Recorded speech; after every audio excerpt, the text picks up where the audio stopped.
माझी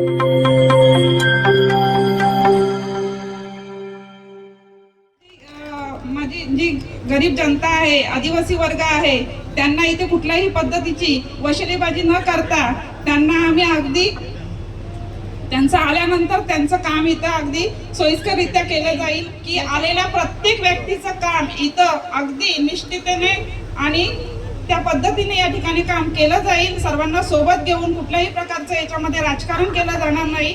आम्ही सर्व सदस्य आणि नगरपालिकेचे नगराध्यक्ष, उपनगराध्यक्ष आणि उपस्थित माझ्या सर्व मायबाप जनता ज्यांनी आज मला या ठिकाणी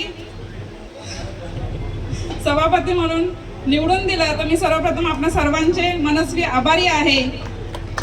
साहेब, तुम्ही बोलल्याप्रमाणे तुमच्या सगळ्यांचंच मार्गदर्शन आम्हाला लाभलेलं आहे आणि त्या पद्धतीने आम्ही या ठिकाणी कामही करू।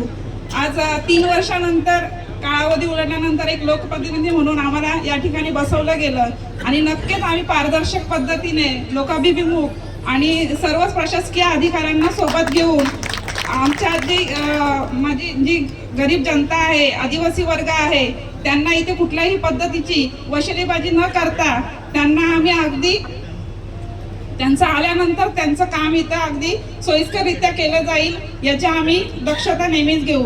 आणि आज या जागी मी सगळ्यांना या शुभवास्तू ठिकाणी सर्वांना आश्वासन देते की आलेल्या प्रत्येक व्यक्तीचं काम इथं अगदी निष्ठतेने आणि त्या पद्धतीने या ठिकाणी काम केलं जाईल। सर्वांना सोबत घेऊन कुठल्याही प्रकारचं याच्यामध्ये राजकारण केलं जाणार नाही।